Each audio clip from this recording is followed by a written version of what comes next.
Yesterday, KTM's Toby Price finished fourth to go third overall in the bikes. But the 2016 champion is seriously suffering with an injured right wrist sustained last month. Still, in a lot of pain. So we're hopefully just going to try and make the finish line. That's the goal now, I think. I don't think I can keep the pace with the guys at the front with the amount of pain that's in the wrist. He's suffering a lot. We knew that could be a hard Dakar for him, but he's an animal. He's going really fast, even with one hand and with a pain in the arm, and he's doing really good. 4 minutes from the leader.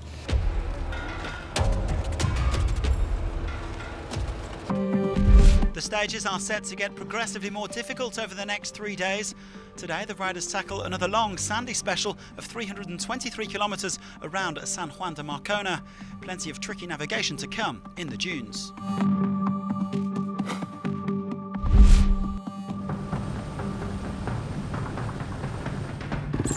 Price, the reigning FIM cross-country rallies world champion, the fourth man to get underway today, though the rally was briefly neutralised at CP1 because of heavy fog.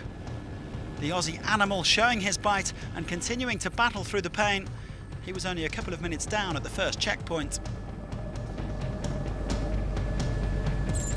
Stefan Zvitko is rolling along very nicely.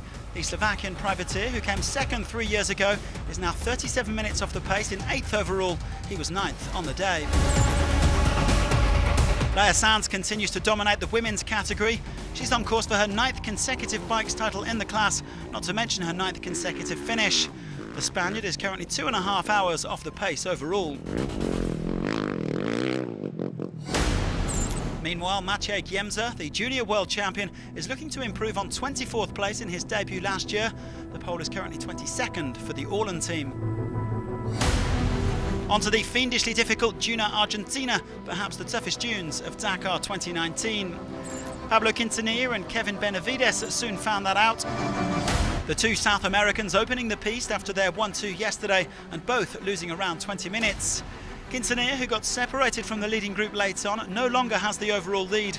The Husqvarna man slips to 5th, while Honda's Benavides is 6th. Impressively, Price, despite his various woes, is now up to 2nd in the overall standings. Another very consistent outing from Adrian van Beveren in spite of a minor spill. The Frenchman says that winning specials isn't necessarily the best way to win the Dakar. He hasn't placed higher than 4th all rally, yet he's under 8 minutes off the pace overall in 3rd. Another excellent ride from Ricky Brabec to snatch the lead back from Quintanilla. The American avoiding any mishaps as he finished 3rd on the day, 6.5 minutes behind the stage winner. I think I was riding too fast, riding faster than I should have, but I think me and Quintanilla are going to fight back and forth until the last kilometer. A sensational effort today from Brabec's Honda teammate Nacho Cornejo. 2nd on stage 5, the Chilean was 2nd again today. He's now just over 20 minutes off the top 10.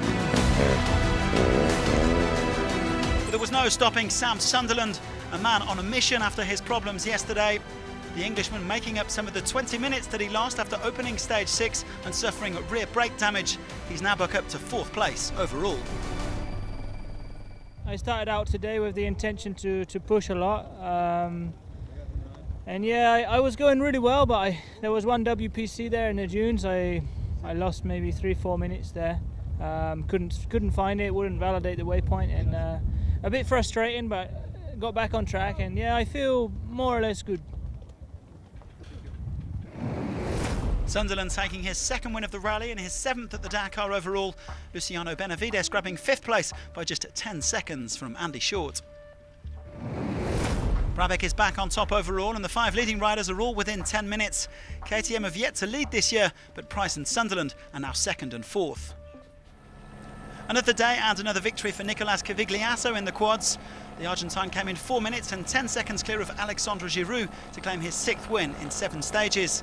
He now leads Gabriel Gonzalez by 1 hour and 15 minutes overall.